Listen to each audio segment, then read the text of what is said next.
I'm going to bring this up. So, Gary was murdered.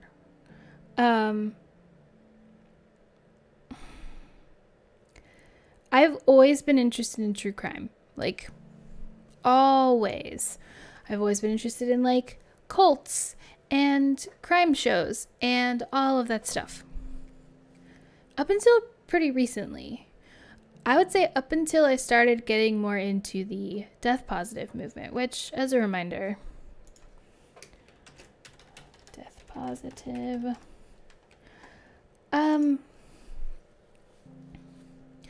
And the more I learned about that movement and the more I got involved in sort of like death work and wanting people to have a good death, I realized that my consumption of true crime and that philosophy and that passion that I have been developing is at odds. Like they don't mesh. You know what I mean?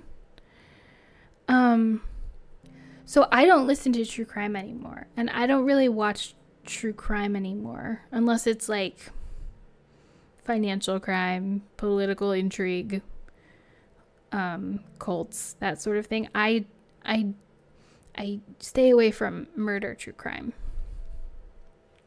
And that's because, for many reasons, I just can't stomach it anymore. But also, a lot of the time, if someone's on a podcast, if someone's story is featured on a podcast, the attitude surrounding the case is not...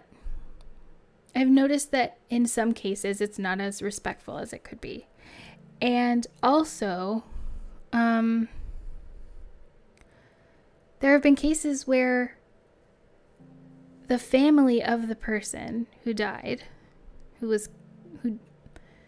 had a horrible death, isn't told or asked if they can be featured.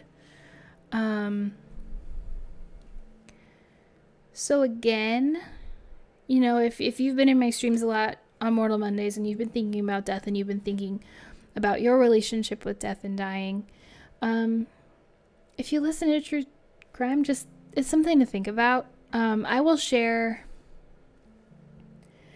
I think this sort of was forming in my brain before because I realized I was listening less and less. But then I saw, and again, I'm going to mention Colin Perry because she's great.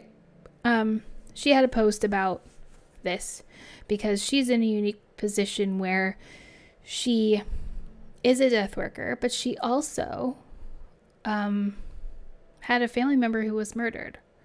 So reading her perspective on it was really, really eye-opening for me.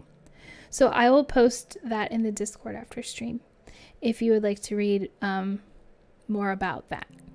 But I just wanted to say my piece about it because, you know, there are some people who are in the death positive movement who are like consuming a lot of true crime, and that's, you know, that's a different way of engaging with it. But for me, I've just found that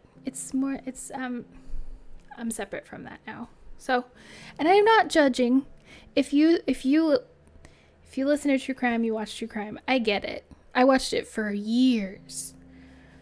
And sometimes I'm still like, oh wow, that's an interesting case. Like, what's happening with that? But I'm just really intentional about how I choose to engage in that. So just, you know, a challenge to y'all. If you do consume it a lot, just think about it. Or don't. You don't have to do anything I say. I'm just a streamer. I'm just putting it out there. Anyway, let's date